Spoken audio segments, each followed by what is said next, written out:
नमस्कार दोस्तों, आपका स्वागत है हमारे यूट्यूब चैनल भक्ति सरिता। तो आज हम बताने जा रहे हैं आपको त्रिवेणी संगम की मिट्टी को आपका क्या करना है। अगर आपके घर में त्रिवेणी संगम का जल है या कोई और लेकर आया है तो आपको ये दिव्य प्रयोग जरूर करना चाहिए। ये छोटा सा प्रयोग आपकी गरीबी, बीमारी, कर्ज, संकट और प्रतिबाधा को दूर करने में मदद करेगा। ध्यान से सुनिए, आपको इसे कैसे करना है। देखिए, त्रिवेणी संगम तो वही है और वही है कि मिट्टी भी हमेशा मिलती है। इसकी अहमियत इसके लिए बहुत ज़्यादा है, क्योंकि यहाँ की जो मिट्टी है वो साधु संत और कल्पवासी के कारण बहुत ही ज़्यादा खास है। बहुत ज़्यादा तपस्या करने वाले साधु लोग यहाँ आते हैं और हमें उनके दर्शन होते हैं। उनकी पैरों की जो धूल होती है वो इस जगह को पवित्र बनाती है। देखिए, यही त्रिवेणी संगम है, यही मिट्टी है, लेकिन इसकी अहमियत इसलिए ज़्यादा है क्योंकि यहाँ लाखों श्रद्धालु और साधु संत आते हैं।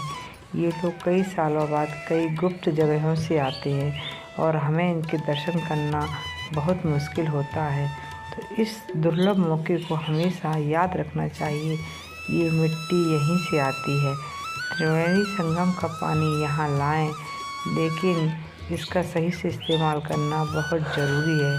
तो वीडियो को आगे बढ़ने से पहले अगर वीडियो अच्छा लगे तो लाइक एंड सब्सक्राइब ज़रूर करें। तो यह एक दिव्य चीज़ है, अपने आप में अमृत है। यहाँ उन नागा साधुओं ने स्नान किया होता है जो अपने आप में अद्भुत हैं।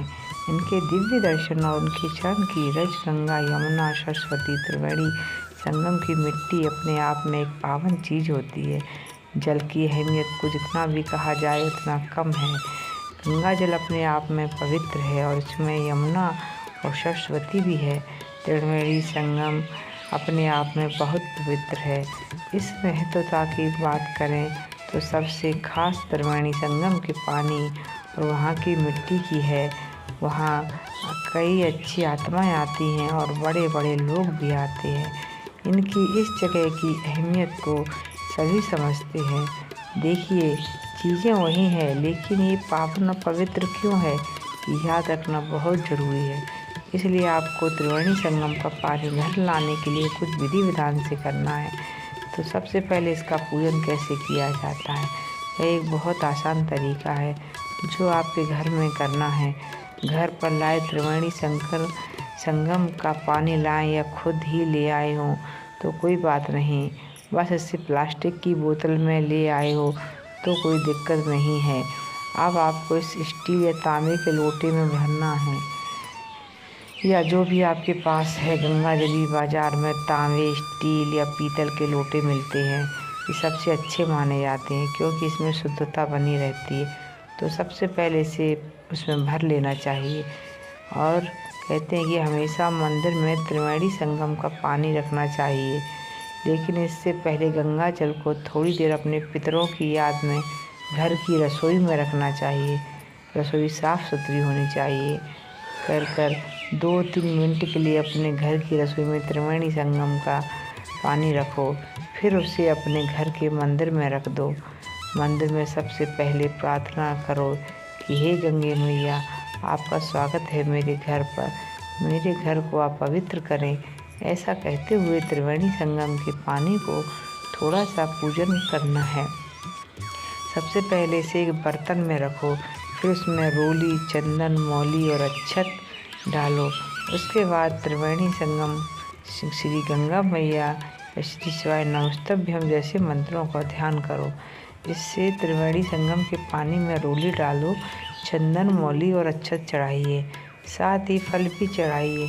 त्रिवेणी संगम का जो जल है इसमें हल्दी और कुमकुम से स्वास्तिक जरूर बना दीजिएगा।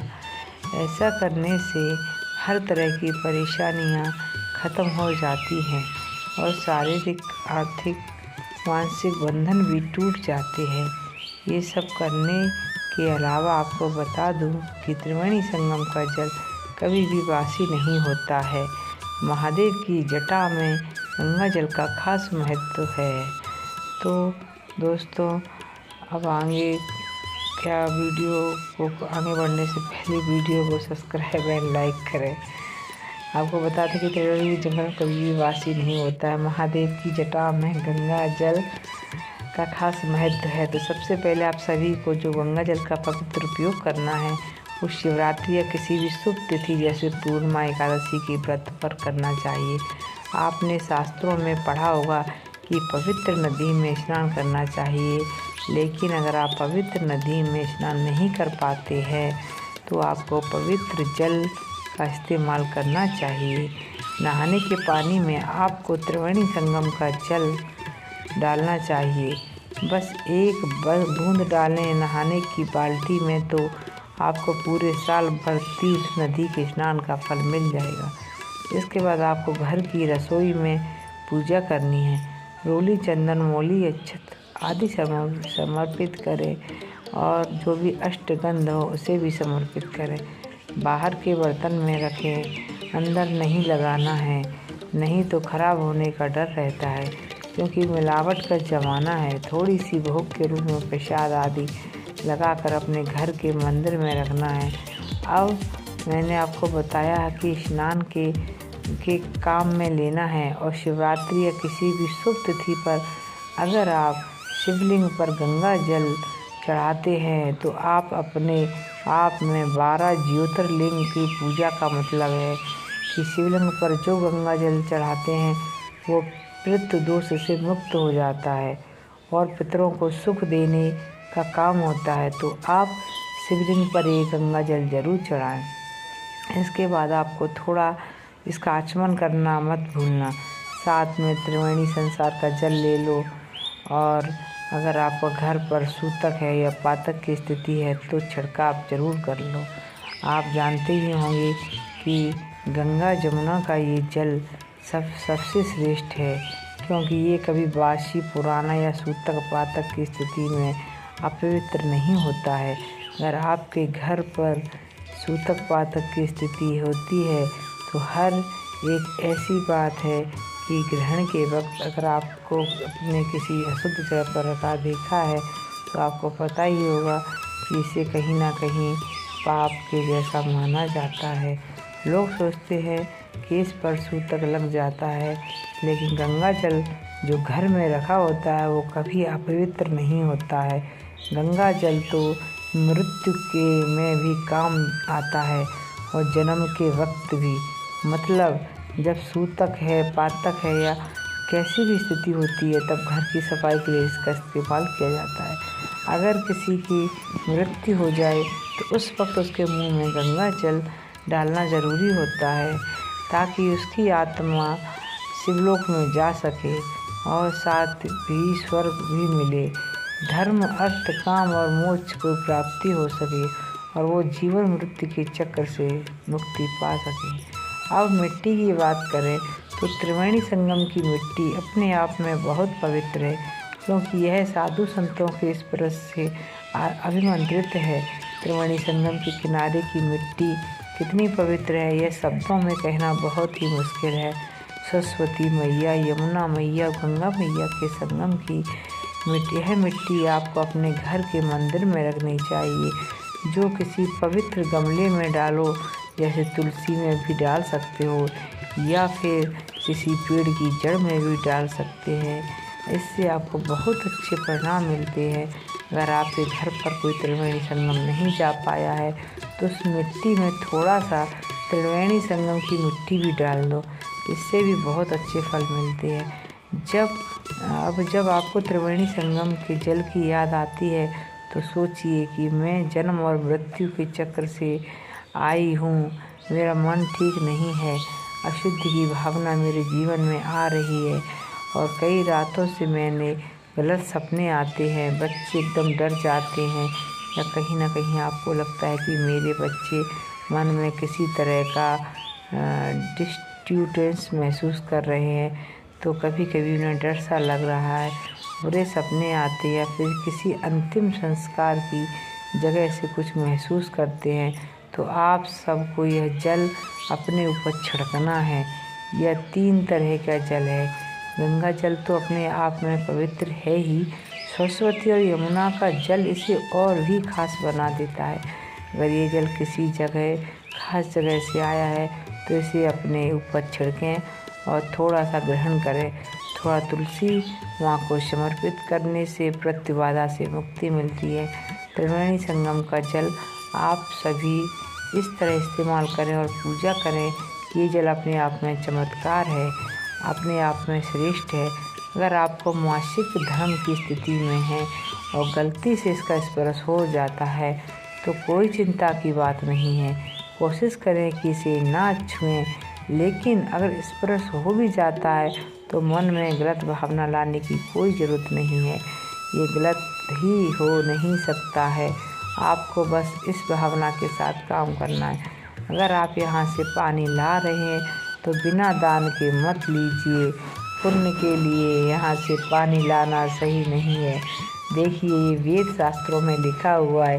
अगर आप किसी भी जगह खाना खाते हैं और पानी लाते हैं तो उसमें कहीं ना कहीं आपका दोष होता है। ऐसे में उसे संभालने में बहुत मेहनत लगती है। लेकिन अगर आप वहाँ कुछ दान करके आते हैं तो वो चीज़ अमृत बन जाती है। इसलिए वेद शास्त्र में कहा जा गया है कि जब आप किसी पवित्र नदी किनारे जाते हैं तो वहाँ दीप दान करें, अनाज का दान करें, खाना दान करें, तभी आपकी तीर्थ यात्रा सफल होती है। हमारे यहाँ तो ये बात आम है कि आप अपनी राय ज़रूर बताएं। त्रिवेणी से अगर आप अमावस्या के दिन त्रिवेणी संगम के पवित्र जल से स्नान करते हैं तो अपने पितरों को तर्पण भी कर सकते हैं। और अगर आप अमावस्या पर घर में त्रिवेणी संगम का जल छिड़काव चाहते हैं तो ज़्यादा नहीं, बस 1 बूंद उस जल के लोटे में डाल लें तो आपका पूरा घर त्रिवेणी संगम का जल बन जाएगा। फिर इसे घर के दरवाजे पर छिड़कें, स्नान के काम में लें। अगर कोई रोग या दोष परेशान कर रहा है तो शिवलिंग का अभिषेक करें और उसका आचमन करें। कभी मन घबराने लगे या कोई प्रतिबाधा आपको परेशान करती है तो तुलसी में अपना नाम और गोत्र बोलकर चढ़ा दो शिवलिंग पर। त्रिवेणी संगम का जल चढ़ाने से भाग्य की रेखाएं मजबूत हो जाती हैं, ऐसा शास्त्र कहता है।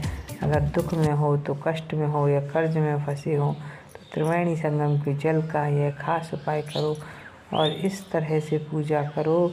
ये त्रिवेणी संगम का जल कोई आम पानी नहीं है, ये महाकुंभ का जल है जिसमें लाखों भक्तों ने अपनी आस्था का प्रभाव किया है। लाखों नागा, साधु और ऐसे दिव्य लोग भी इसमें शामिल हैं जिनका स्नान करना खुद में ही बहुत खास होता है। जब आप त्रिवेणी संगम का स्नान करके पानी घर लाएं तो ध्यान रखें कि उसे सुंदर तरीके से बांटना भी ज़रूरी है। जितना हो सके उन लोगों को थोड़ा थोड़ा दीजिए जो वहाँ नहीं जा पाए हैं। अगर आप कुछ दान करते हैं तो इसकी अहमियत और भी बढ़ जाती है। जब कोई आपसे मिलने आएगा और आपको पता चलेगा कि आप त्रिवेणी संगम से आए हैं तो आपको उन्हें सिंदूर और सुहाग की चीज़ें ज़रूर देनी चाहिए। ऐसा करने से आपको बहुत अच्छे फल मिलते हैं। त्रिवेणी संगम के पानी का ये खास इस्तेमाल करना है। खूब दान पुण्य करो। देखो, दान पुण्य तब ही सफल होता है जब आप उसका दिखावा नहीं करते। वेदों में कहा गया है कि त्रिवेणी संगम का जो पानी या दान पुण्य है, जब आप किसी को बांटते हैं तो कोई भी चीज़ हो, जिससे प्रसाद वहाँ से कुछ भी लाते हैं तो एक हाथ से दान करो और दूसरे हाथ को पता भी नहीं चलना चाहिए। इस तरह से दान करना होता है, तभी महादेव खुश होते हैं और बरकत देते हैं। गंगा मैया भी खुश होती हैं। तो खूब दान पुण्य करो और त्रिवेणी संगम के पानी का ये इस्तेमाल करो। आशा है कि आपको ये जानकारी अच्छी लगी हो तो इसे दूसरों के साथ ज़रूर शेयर करें ताकि उन्हें भी इसके बारे में पता चल सके। कमेंट में लिखें एक बार श्री शिवाय नमस्तभ्यम। हर हर गंगे नमामि गंगे।